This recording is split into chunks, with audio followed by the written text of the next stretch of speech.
صلی علی رسولنا صلی علی محمد صلی علی حبیبنا صلی علی وہ جو نہ تھے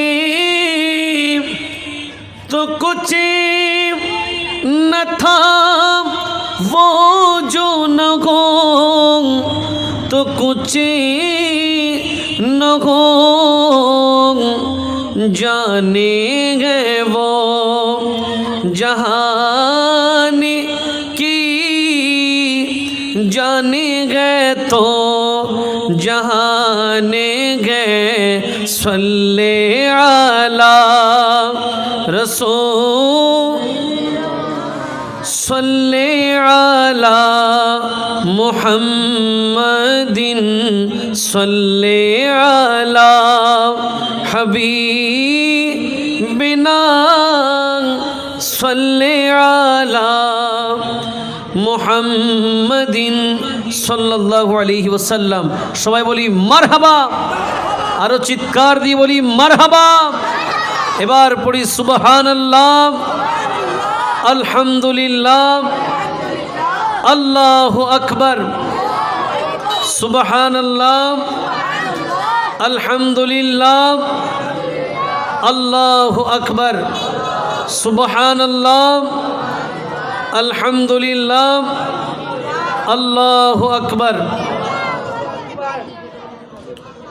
27 নং দক্ষিণ আগ্রাবাদ ওয়ার্ড, পশ্চিম ব্যাপারীপাড়া নতুন প্রজন্ম একতা যুব সংঘ কর্তৃক আয়োজিত ষষ্ঠবারের মতো পবিত্র ঈদে মিলাদুন্নবী সাল্লাল্লাহু আলাইহি ওয়াসাল্লাম ও ফাতেহায়ে ইয়াজদাহুম এবং উরসে সিদ্দিকে আকবর রাদিয়াল্লাহু তাআলা আনহুর স্মরণে আয়োজিত মহতি এ মাহফিলে ইতিমধ্যেই তকরির করেছেন ঐতিহ্যবাহী আব্দুল আলী গোমুস্তার জামে মসজিদের সুযোগ্য সম্মানিত খতিবে মুকাররম হযরত উসমান বিন আফফান রাদিয়াল্লাহু তাআলা আনহু মডেল মাদ্রাসার সম্মানিত প্রতিষ্ঠাতা পরিচালক জননন্দিত আলেমী দ্বীন তরুণ আলেমী দ্বীন হাফেজ মাওলানা মোহাম্মদ ওমর কাইয়ুম রিয়াদ সাহেব আজকের এই মাহফিলে তকরির পেশ করেছেন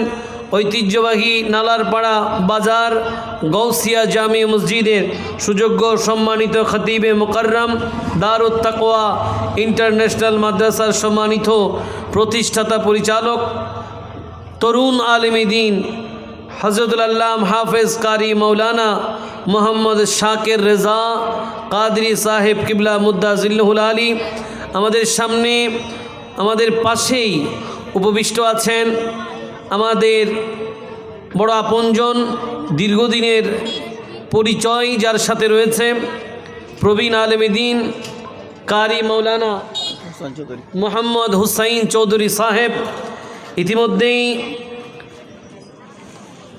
মেহমানের আসন অলঙ্কৃত করেছেন।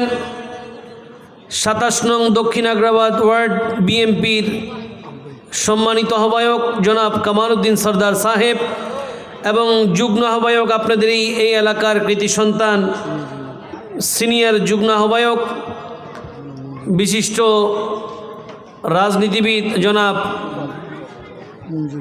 মঞ্জুর মিয়া সাহেব, সেই সাথে ডানে বামে সামনে পেছনে পর্দার আড়ালে যারা যেখান থেকে শুনছেন সকলের প্রতি দৃষ্টি আকর্ষণ করে আরও একটিবার সালাম দিতে চাই। আসসালামু আলাইকুম ওয়া রাহমাতুল্লাহি ওয়া বারাকাতুহু। পবিত্রতম একটি মাসের নাম জুমাদা সানি শরীফ। এই মাসের আর কিছুটা মুহূর্ত গেলেই রজবুল মুরাজ্জব শরীফ তশরিফ আনবে। এই জন্য আজকের আলোচনার সূচনা লগ্নে প্রথম যেটা আপনাদের জন্য নসিহত সেটা হলো জুমাদা সানি যেখানেই শেষ যেখানেই রজব মাসের চাঁদ উঠবে সে জায়গায় একটু মনোযোগ দেবেন। ওই প্রথম তারিখ যেদিন রজবের চাঁদ উঠবে ওই রাত বছরের শ্রেষ্ঠ 5টি রাতের মধ্যে একটি। জোরে বলেন সুবহান। কয়টি রাত? শ্রেষ্ঠ 5 রাতের মধ্যে একটি রাত হচ্ছে রজব মাসের 1 তারিখ। ওই রাতের আলাদা একটা নাম আছে, সেটা হচ্ছে লাইলাতুর রাগাইব। লাইলাতুর রাগাইব। আমরা সচরাচর বাকি রাত দিনগুলো নিয়ে ব্যস্ত থাকলেও এই রজব মাসের প্রথম তারিখের ব্যাপারে আমাদের ওয়াকিফ হাল থাকে না, আমরা ভুলে যাই। অথচ এটা এমন একটা রাত যেই রাত বান্দার জন্য আল্লাহ পাওয়ার রাত। বান্দার জন্য কি পাওয়ার রাত? আল্লাহ পাওয়ার রাত। যেভাবে লাইলাতুল মেরাজে ইবাদত করা হয়, যেভাবে লাইলাতুল নিসফে মিন শাবান তথা শবে বরাতে 2 ঈদের রাতে জুমার রাতে ইবাদত করা হয়, একইভাবে রজব মাসের প্রথম তারিখ লাইলাতুর রাগাইব ইমানদার মুসলমানের জীবনে এটা বড়ই গুরুত্বপূর্ণ। যারাই আল্লাহর ভালোবাসা পেতে চায়, আল্লাহর দিদার পেতে চায়, তাদের জন্য এই রাত হবে নেয়ামতের রাত। কাজেই আসন্ন রজব মাসের প্রথম রাত লাইলাতুর রাগাইব রব্বুল আলামিন আমাদেরকে ইবাদতের মাধ্যমে কাটানোর তৌফিক দান করুক। সবাই বলি আমিন। এছাড়াও রজব মাস এমন একটা মাস, যেই মাস হচ্ছে মেরাজের মাস, যে মাসে এমন এক চমৎকার ঘটনা ঘটেছে যেটা আল্লাহর গোটা কায়নাতে কখনো কোনো দিন ঘটে নাই আর কোনো দিন ঘটবেও না। যা ঘটেছে সেটা একবারই ঘটেছে, যার জন্য ঘটেছে উনার জন্যই ঘটেছে। আমাদের নবী রহমাতুল্লিল আলামিন এই 26 তারিখ সেই চমৎকার দিনগত রাত্রিতে মেরাজে আমাদের রহমাতুল্লিল আলামিন আরশের মেহমান হয়েছেন মহান আল্লাহর দাওয়াতে।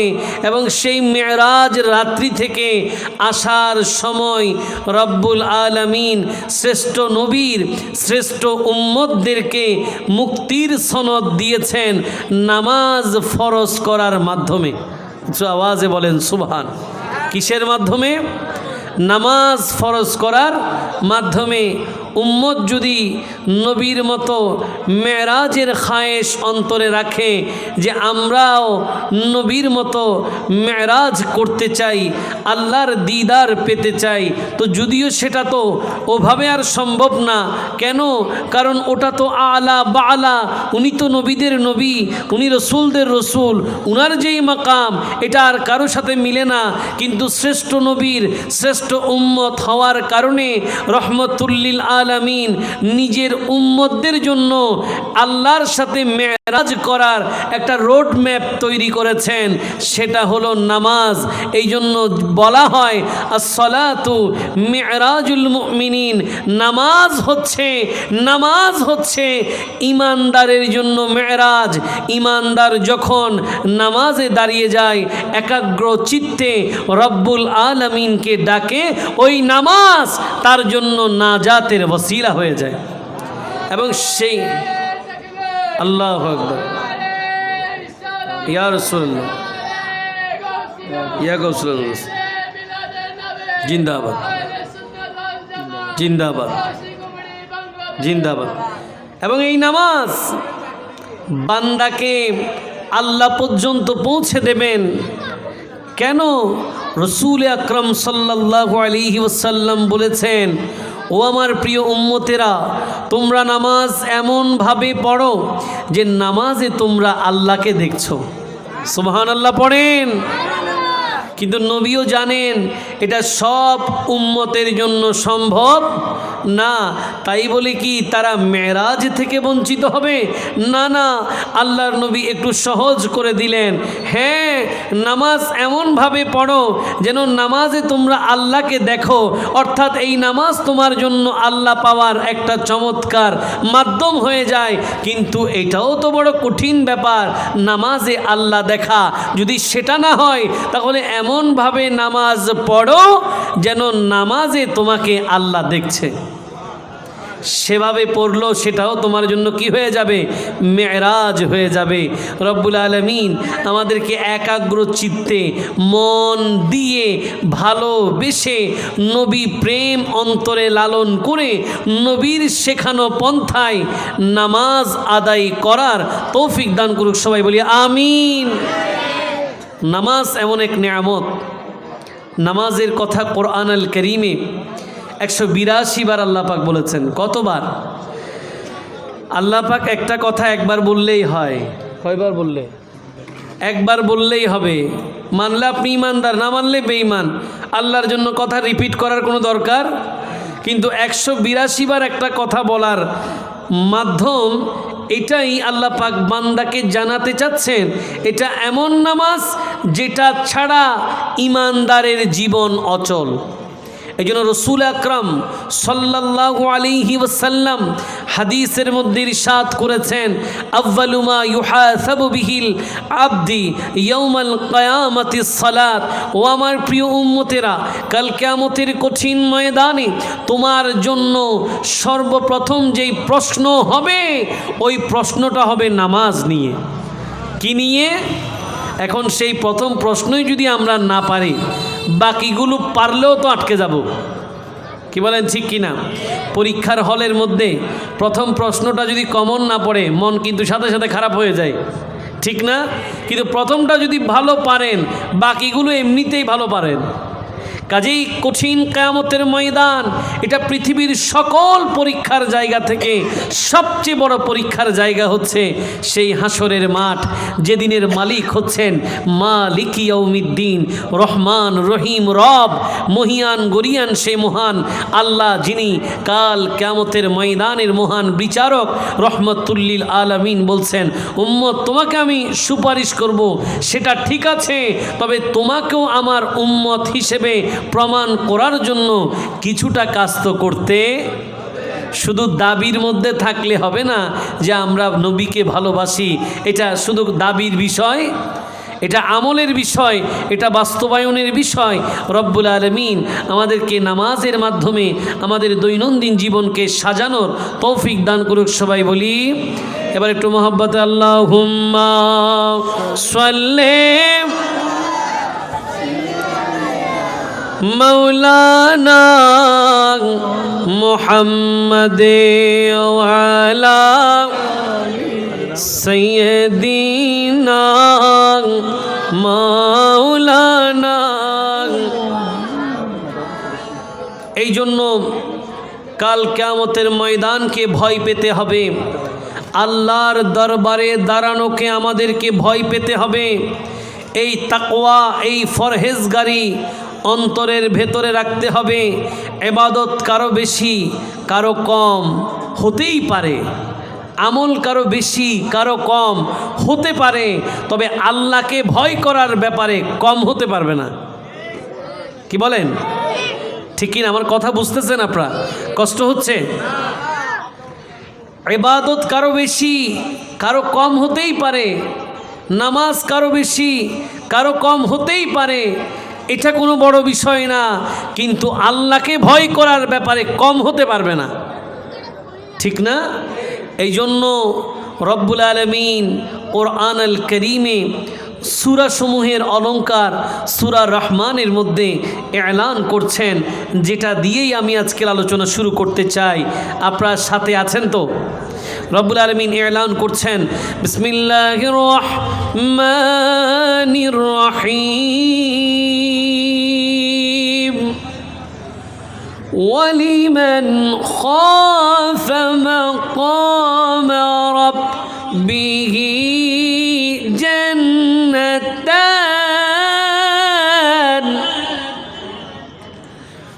فبأي آلاء ربكما تكذبان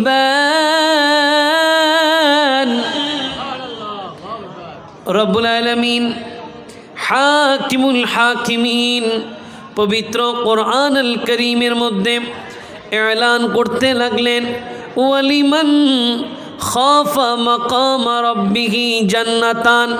ও আমার প্রিয় বান্দারা, নবীর প্রিয় উম্মতেরা, জেনে রাখো, শুনে রাখো, যারা কাল কিয়ামতের কঠিন ময়দানে মহান বিচারক রব তাআলা মহান আল্লাহর সামনে দাঁড়ানোকে ভয় করে, তাদের জন্য একটা নয় দুটো জান্নাত। আর জোরে বলেন না সুবহান। আল্লাহ বলছেন ওয়ালিমান খাফা মাকাম রাব্বিহি জান্নাতান, যারা কাল কিয়ামতের ময়দানে রবের সামনে কাঠগড়ায় দাঁড়ানোকে ভয় করে, আল্লাহ বলছেন এদের জন্য একটা না দুইটা জান্নাত। সুবহানাল্লাহ। আর জোরে। আপনাদের জন্য খুশির সংবাদ, আপনারা একটা নিয়ে টেনশনে আছেন, আল্লাহ আপনাদেরকে দুইটা দিচ্ছে। আপনি চিন্তা করতেছেন কয়টা? আল্লাহ বলছেন এতগুলো লাগবে না, তুমি আমাকে ভয় করো, তোমার হৃদয়ে আমাকে জায়গা দাও, আমাকে ভয় করো। এই ভয়টা যদি তোমার হৃদয়ে তুমি লালন করতে পারো, বান্দা জান্নাত তো কোনো ব্যাপার না, আমি তোমার হয়ে যাব। জান্নাত কোনো ব্যাপার। এই জন্য যারা জান্নাতি হবেন এদের একটা স্লোগান থাকবে, এদের একটা কি থাকবে? স্লোগান থাকবে। এদের এত এত নেয়ামত যেগুলো বান্দা কোনো পৃথিবীতে কেউ ব্যাখ্যা করে শেষ করতে, জান্নাতের এত নেয়ামত এগুলো ব্যাখ্যা করা সম্ভব না। কিন্তু এরপরও এত রকম নেয়ামত পাওয়ার পরেও জান্নাতেরা বলবেন হুর গিলমান সে খুদা মে ক্যা করু आरज़ू है मैं तुझे देखा करो। सुबहानाल्लाह पढ़ें। জান্নাতীরা বলবেন হুরে গিলমান সে খোদা মে ক্যা করু, আমাকে হুর দিলে কি হবে, গিলমান দিলে কি হবে, আমার খেদমতের সবাইকে দিয়ে দিলেও কি হবে, আমি এগুলোর মোহতাজ না, জান্নাতে এত নিয়ামত আমার লাগবে না। জান্নাতীরা বলবেন আরজু হে মে তুঝে দেখা করো, একটাই আশা, একটাই আকাঙ্ক্ষা, আল্লাহ আমরা চাই আপনার দিদার পেতে, আমরা আপনাকে দেখতে চাই, বাকিগুলো আমাদের কোনো কাজ নাই। এত নেয়ামত আমাদের লাগবে না, আমাদের দরকার আমরা আপনার দিদার করতে চাই।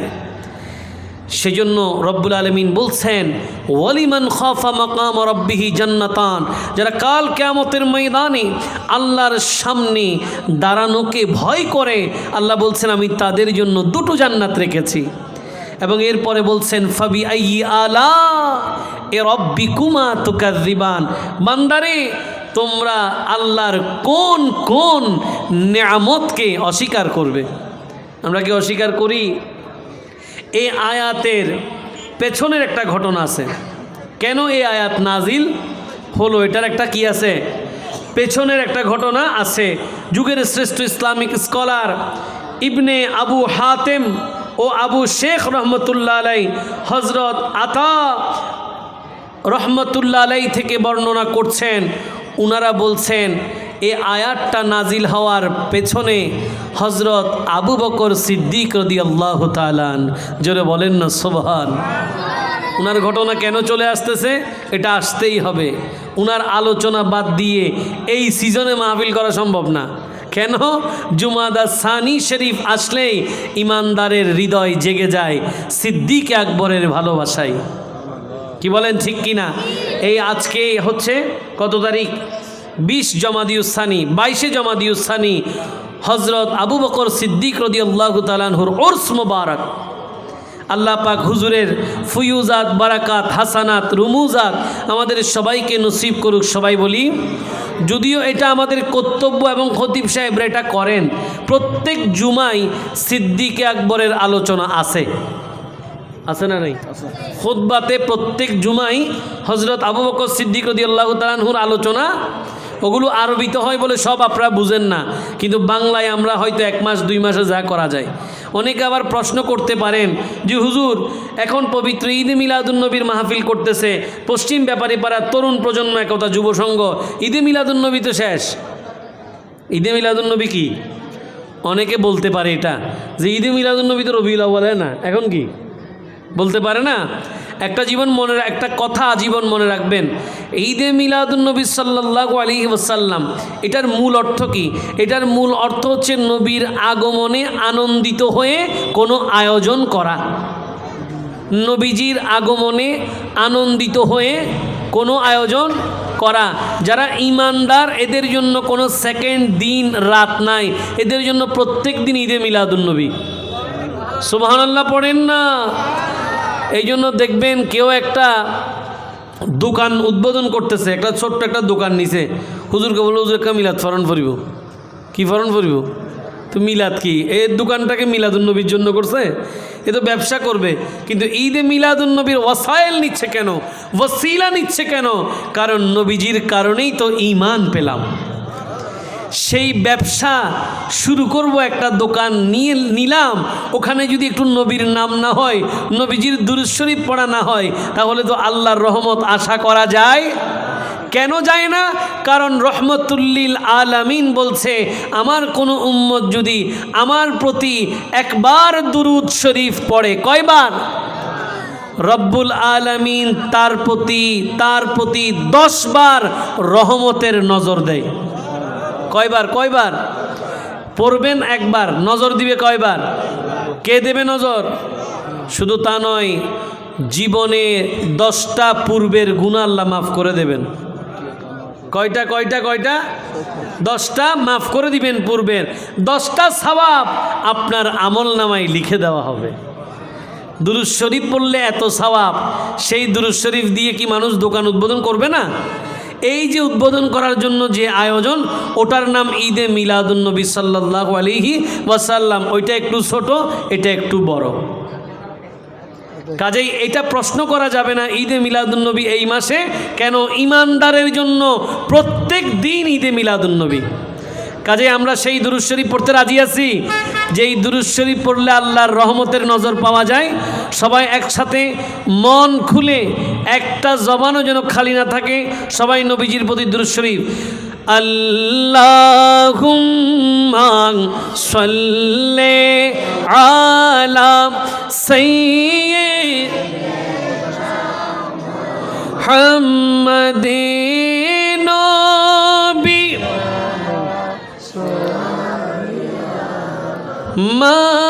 মাওলানা মুহাম্মদি, বলো আল্লাহুম্মা সাল্লি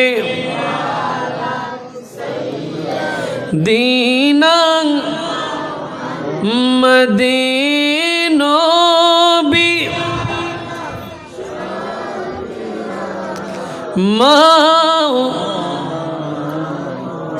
ইচ্ছা করলেন দয়াল নবী থাকিতে পারতেন আরশে। ইচ্ছা করলেন দয়াল নবী থাকিতে পারতেন আরশে। উম্মতের মায়ায় পড়ে শুবে আছেন মদিনায়, বলো আল্লাহুম্মা সাল্লি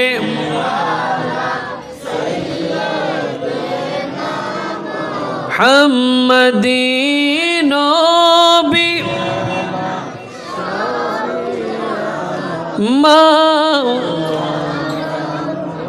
উচ্চ আওয়াজে বলেন না সুবহানাল্লাহ।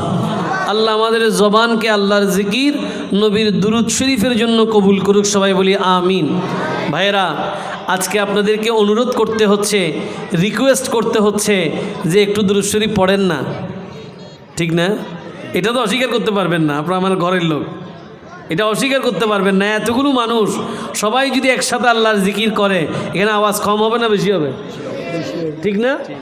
এখানে সবাই যদি দুরূদ শরীফ একসাথে পড়ে আওয়াজ বেশি হবে না কম হবে? মানুষ ঘরে যেগুলো আছে এগুলো থাকতে পারবে না, সব চলে আসবে, ঠিক না? কিন্তু আজকে আপনাকে অনুরোধ করতে হচ্ছে যে ভাই একটু পড়েন না, একটু আওয়াজ দেবেন না। হুজুররা একটু কত কথা বলে না আপনাদেরকে, হুজুর একটু জোরে করে বা একটু জোরে পড়েন না। মনে রাখবেন, একদিন আপনি চাইবেন পড়তে পারবেন না, সাকারাতের বিছানায় কেউ ফরান টানলে আর কালকে গিয়ে দেখা করে আসবেন। কেউ হবে না ফরান টানের সাকারাতের বিছানা এলে, এরকম সাকারাতের বিছানায় আছে, একজনের পাশে গিয়ে কিছুক্ষণ দাঁড়াবেন। আশেপাশের লোকজনরা এক চামচ পানি দিয়ে বলতে একটু আল্লাহ ভরো না, একটু আল্লাহ করো, হমা কেন আল্লাহ ভরো বলে কি না? মনে রাখবেন, আজকে যেটা পড়তে পারছেন না অলসতায়, সাকারাতের বিছানায় চাইলেও মুখ দিয়ে আসবে না, কারণ তখন তো জবান লক হয়ে গেছে, তখন জবান কি হয়ে গেছে। এখন সুযোগ আছে, আপনি পড়ছেন না, তখন আপনি চাইবেন, সুযোগ থাকবে না। আমি অনেক দেখেছি, আপনারা আমার চেয়ে আরও বেশি দেখছেন। আপনাদের দাদা দাদি বাবা মা আপনজন সাকারাতের বিছানায় থাকলে দেখে আসবেন, চাচ্ছে পড়ার জন্য, আজ মানে সারাক্ষণ 24 ঘন্টা আল্লাহর নাম নিতে চাচ্ছে, কিন্তু তার জবান দিয়ে আল্লাহর নাম বেরোচ্ছে না। আমরা কি এই ধরনের সাকারাতের বিছানা চাই? আমরা এমন সাকারাত চাই যে সাকারাতে আল্লাহর নাম হবে, নবীর দুরুদ হবে। আল্লাহ তৌফিক দান করুক, সবাই বলি। বলছিলাম যে আয়াতটা আমি সূরা রহমান থেকে তিলাওয়াত করলাম, যে আল্লাহর দরবারে কিয়ামতের ময়দানে যারা দাঁড়ানোকে ভয় করে এদের জন্য দুটো জান্নাত। তাফসীর কারকরা বলছেন এই আয়াতের পেছনের ঘটনা সিদ্দিক আকবর রাদিয়াল্লাহু তাআলা আনহুর সাথে সম্পর্কিত। কেন? তারা বলেন একদিন হযরত আবু বকর সিদ্দিক রাদিয়াল্লাহু তাআলা আনহু তিনি হঠাৎ করে কিয়ামতের কথা চিন্তা করতে লাগলেন। তিনি ভাবতে লাগলেন কিয়ামত যখন হবে কেমন হবে। এটা ভাবতে ভাবতে তিনি চিন্তা করতেছেন আসমান ভেঙে পড়বে, জমিন টুকরো টুকরো হয়ে যাবে, পাহাড়গুলো তুলার মতো উঠতে থাকবে, দিনের কোনো দেখা নাই, রাতের কোনো দেখা নাই, নক্ষত্রগুলো খসে পড়বে, সূর্য নাই কোথাও, চাঁদ নাই কোথাও, পৃথিবী থমথমে অবস্থা, জমিন ফেটে যাবে, মানুষ কবর থেকে বের হবে, জমিন তার ভিতরে আর কাউকে রাখবে না, আজকে পৃথিবীর আর কোনো শৃঙ্খলা থাকবে না। এটা ভাবতে ভাবতে ভাবতে ভাবতে আল্লাহর আযাবের কথা ভাবতে ভাবতে হঠাৎ করে সিদ্দিক আকবর রাদিয়াল্লাহু তাআলা আনহু আল্লাহর ভয়ে মনে মনে বলতেছেন, আহা আমি যদি মানুষ না হতাম, আমি যদি ঘাস হইতাম। কি হইতাম? ঘাস। যদি মানুষ না হয়ে আমি ঘাস হতাম, তাহলে প্রাণীরা আমাকে খেয়ে ফেলতো, কাল কিয়ামতের ময়দানে আমার আর হিসাব হতো না। তখন আল্লাহ পাক সিদ্দিক আকবর রাদিয়াল্লাহু তাআলা আনহু যে আল্লাহকে এত ভয় করেন, এত ভয় করেন, উনার শানে এ আয়াত নাজিল করলেন, ওয়ালিমান খাফা মাকামা রাব্বিহি জান্নাতান। যারা কাল কিয়ামতের ময়দানে আল্লাহর সামনে দাঁড়ানোকে ভয় করে, আল্লাহ বলেন এই ভয়ের কারণে তাদের জন্য পুরস্কার একটা নয়, দুইটা জান্নাত। আল্লাহ পাক সেই সিদ্দিক আকবর রাদিয়াল্লাহু তাআলা আনহুর জীবনী থেকে শিক্ষা নিয়ে আমাদের জীবনগুলো সাজানোর তৌফিক দান করুক, সবাই বলি আমিন। সালাতুন ইয়া রাসূল, সালামুন ইয়া সোনারে মদিনা, আমার প্রাণের মদিনা, সোনারে মদিনা, আমার প্রাণের মদিনা, সবে ভুলিব কিন্তু তোমায় না, বলো সবে ভুলিব, ভুলতে পারি না, ভুলিনি না, বলো ভুলিনি না, সবে ভুলিব কিন্তু তোমায়। সলাতুন ইয়া রাসূল সালামুন ইয়া। হযরত আবু বকর সিদ্দিক রাদিয়াল্লাহু তাআলা আনহু তিনি বেশি বেশি আল্লাহকে ভয় করতেন, এত বেশি ভয় করতেন। সিদ্দিক আকবর রাদিয়াল্লাহু তাআলা আনহু নবীজির উম্মতদের জন্য শিক্ষা দিয়ে গেলেন যে ও নবীর উম্মতেরা, তোমরা আল্লাহর দরবারে বেশি বেশি কান্না করো। কি করো? বেশি বেশি কান্না করো, কাঁদো। হ্যাঁ, যদি কান্না না আসে, অন্তর যদি পাথর হয়ে যায়, অন্তর যদি শক্ত হয়ে যায়, জেনে রেখো কান্না যদি নাও আসে, আল্লাহর দরবারে কান্নার ভাঙ করো। সুবহানাল্লাহ বলেন। কান্নার কি করো? একটা ভাঙ হইল করো। কেন? আল্লাহ বুঝে নেবেন যে আমার বান্দা পাপ করতে করতে, গুনাহ করতে করতে, অপরাধ করতে করতে যদিও তার অন্তর শক্ত হয়ে গেছে, চোখের পানি বের হয় না, কিন্তু ইচ্ছা আছে আল্লাহর দরবারে কাঁদবে, কাঁদার যদিও কোনো সুযোগ নাই, তারপরও সে চেষ্টা করতেছে। হতে পারে একদিন একটু এক ফোঁটা অশ্রু বের হয়ে যেতে পারে। কেন? কারণ আপনার ওই এক ফোঁটা চোখের কোণায় আল্লাহর প্রেমে অশ্রু ফোঁটা আল্লাহর কঠিন আযাবের আগুনকে নিভিয়ে দিতে পারে। বান্দা মনে করে বান্দা অপরাধ করছে, আল্লাহ বলে লা তাকনাতু মির রাহমাতিল্লাহ, তুমি অপরাধ করছো, কোনো অসুবিধা নাই, আমার রহমতের চাদর বিস্তৃত প্রশস্ত আছে, তোমার যখন মন চায় আসো তওবা করো, আমি তওবাকারীকে ভালোবাসি। এই জন্য আপনি কোনোদিন কোনো নামাজিকে বলতে পারবেন না যে এ নামাজ পড়ে না, এ কোনো কিছুই হবে না, ও জিন্দিগি শেষ। এটা আপনি বলতে পারবেন, এই সিদ্ধান্ত আপনি দিতে পারবেন না। যে কোনো সময় তকদির পরিবর্তন হয়ে যেতে পারে, যে কোনো সময় তকদির কি হয়ে যেতে পারে? পরিবর্তন হয়ে যেতে। আপনি দাওয়াত দিতে পারবেন, বাদ দিতে পারবেন না। কি দিতে পারবেন? যে দাওয়াত দিতে পারবেন, বাদ। আমরা কিন্তু দাওয়াত দিই না, বাদ দিয়ে ফেলি। আমরা কি দাওয়াত দিন, আমরা বাদ দিয়ে ফেলি। কেন? আমরা আগে থেকেই বলে দিন নামাজ না পড়ে কিছু নাই। আমাদের অনেক মুরব্বীরাও এরকম আছে যে দুই একদিন নামাজ ওনারা একটু বেশি পড়ে ফেললে নওজওয়ানদেরকে সবে বরাতে দেখলে বাইর করে দেয়। সবে বরাত দেখলে কি ফিসু যত, ওরা তো ফতি আইও না, আজ একদিনে শুবে না। কেন? আপনি প্রতিদিন আসছেন, প্রতিদিন সামনে বসছেন, সে যখন আজকে একদিন আসলো সামনে বসতে মন চায়, তার সামনে বসান। কে বলে যে সে আর কোনোদিন নামাজ পড়বে না? হয়তো আজকে এক রাত নামাজ পড়ে সে আর জীবনে নামাজ ছাড়বে না। কি বলেন, ঠিক কি না? এই জন্য সবাইকে নামাজের দাওয়াত দেবেন, আপনি সবাইকে ঈমানের দাওয়াত দেবেন, সবাইকে আল্লাহর জিকির, নবীজির দুরূদ শরীফের দাওয়াত দিবেন। কে কোথায় কাজ করবে বলা যায়? এই জন্য রাসূল আকরাম সাল্লাল্লাহু আলাইহি ওয়াসাল্লাম বলেছেন, ইদা মাতাল ইনসান ইনকাতা আনহু আমালুহু ইল্লা মিন সালাসা। যখন একজন মানুষ মারা যায় তার আমলের দরজা বন্ধ হয়ে যায়। কিসের দরজা? আমলের দরজা বন্ধ হয়ে গেছে। এখন আপনি তো সুবহানাল্লাহ বলে সওয়াব পাবেন। দেখি বলেন তো সুবহানাল্লাহ, আলহামদুলিল্লাহ, আল্লাহ